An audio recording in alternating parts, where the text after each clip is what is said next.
Yo people, welcome back to the YouTube channel. You already know what time it is. It's time for another video. Big up your damn selves in the building. Make sure you smash up the likes and subscribe if you haven't already. The homegrown gauntlet has been thrown down. The COBHAM conundrum. Marc Guehi versus Trevoh Chalobah, because the latest reports, Felix Johnson, and has been going around for quite a while, is Trevoh Chalobah could exit, and it's all about, you know, the fee that we could receive. And in this report, it's about Trevoh Chalobah leaving potentially for Inter Milan for 25 million. Now, for me, I'm going to start off by saying that is severely, drastically, bombastically, emphatically underpriced. 25 million for Trevoh Chalobah is robbery in daylight. From Inter Milan. He's got a long-term contract. His contract expires in 2028. He's got Premier League experience, European Champions League level experience as well, has played a multitude of different positions across the back 3 and 4. For me personally, that is just a rip-off. We should be minimum commanding 35 million. So I'm going to push up.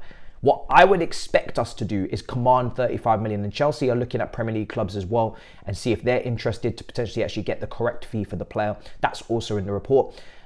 Inter Milan are interested, but the relationship is slightly sour between the two clubs. Of course, Onana and Lukaku, those deals, those links kind of falling through, has kind of put a bitter taste in both clubs' mouths. And then, of course, we go on to say that, you know, if we do sell Chalobah, Guehi is the preferred top target, as we've spoken about previously as well.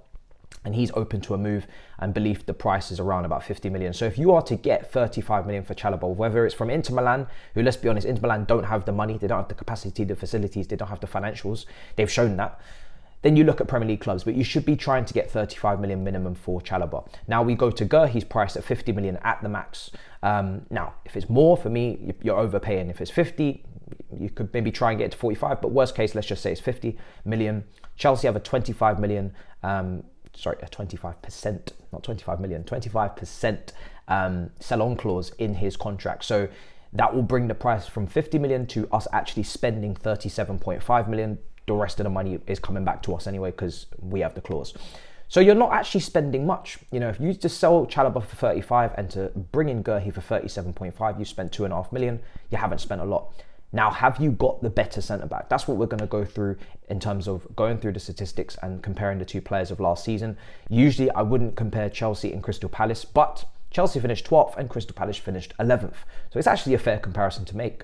In terms of possession, Chelsea did have more possession on average with 58.7%, but Crystal Palace down in the 46.3. Obviously, they was more prone to counter, more prone to sit deeper, and more prone to transition, but that's few and far between, because both teams finished where they finished. Chelsea conceded 47 goals. Crystal Palace conceded 49. So we're looking at two clubs here that, yeah, they're definitely comparable from last season. There's no worry about that. So we're going to get straight into it. Now, in terms of the games played, this is where, you know, Chalobah does fall short. He has obviously played right back 5 times in these 25 Premier League appearances. That has to be taken into account when you go to maybe an FD brief and you take a look at percentiles. If you look at passes received, you know, progressive passes received, if you even take a look at progressive carries and progressive passes as well, you have to take into account that some of his appearances have been at right back, not at centre back, and you do tend to overlap at right back. You do tend to get further forward, so you are going to have those metrics potentially a little bit higher.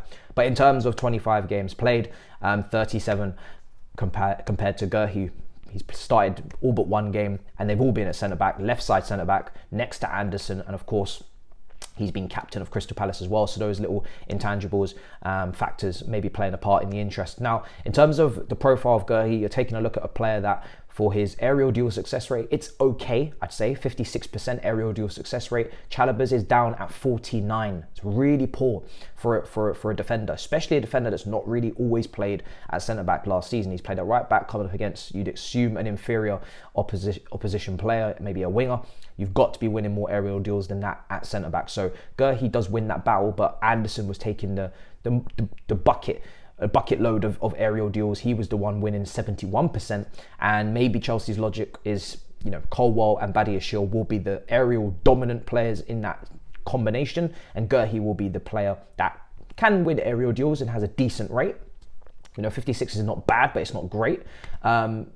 But he'll be more the ground duels kind of defender. And you need balance, you know, you do need balance. Now, for me, I don't think you need balance aerially. I would like both defenders to just be aerially superior to their opposition. In terms of balance, you're looking at an aggressor and a more composed defender. You're looking at the partnerships of Ferdinand and Vidic, Terry and Carvalho. You're taking a look at even, Diaz and Stones.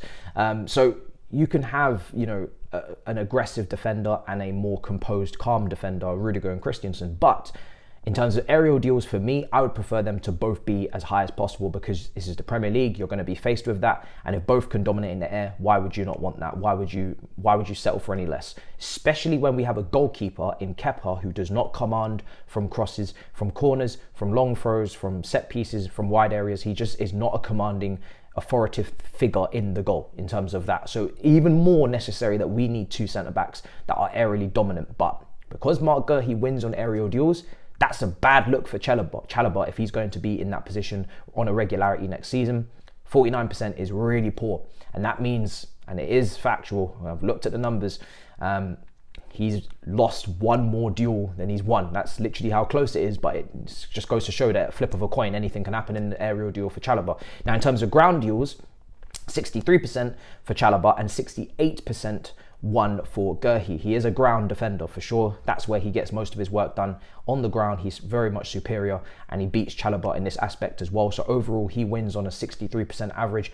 Chalobah loses on a 57%. So if you're taking a look at the bare basic statistics, ground deals, aerial deals, bread and butter for defender, Guehi's winning, and he's obviously played centre-back as well, but he's played left-side centre-back. Now, according to himself, he feels like he can just move over to the right, no problem. He's played there in the academy, so that is something that, potentially they'll be talking about, because there's no need for him to play on the left, but he is down as right-footed. Guehi's down as right-footed on all these, these websites, but he is basically both-footed with his pass, and that's evident when you watch him. So like I said, he's been captain in the team, so that's an intangible to bring into it for him. Now, going over to now his short passing, long passing, medium passing, because obviously we're a team that have more possession, as I said earlier. So we do need to know whether or not these players are good on the ball. Now, in terms of long range passing, Chalobah is actually a higher percentage at 65.4% to Guehi's 56.3%. But the attempts of switches and long range passing is a lot lower from Chalobah, just 5 in comparison to Guehi's 29, which is maybe why his percentage is lower, because of more attempts. In terms of medium and short passing, they're both exactly pretty much the same. There's only a couple of percents to kind of split them, 1% basically, nothing serious to be analysed in there. So that's the trade-off there. More attempts from Guehi to switch play than Chalobah. Even playing at right back, you can switch play. We've seen Trent do it, so his position is not really relevant there. Chalobah on centre back or right back, you can switch play from both, but it is Guehi that is attempting that a lot more. And obviously Chalobah's percentage and success rate is higher, maybe down to fewer attempts. So that's an interesting thing to take a look at as well.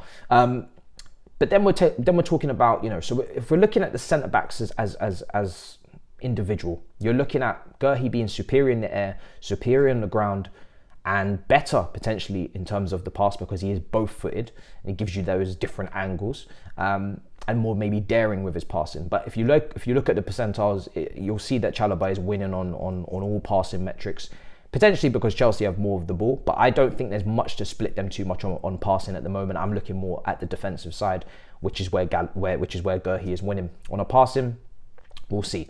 But, I think they're both pretty good passers of the ball. Guehi just has the extra, advantage that he can use his left foot. So then moving on to, obviously, the potential partners. Like I said, you've got Badiashile, you've got Colwill.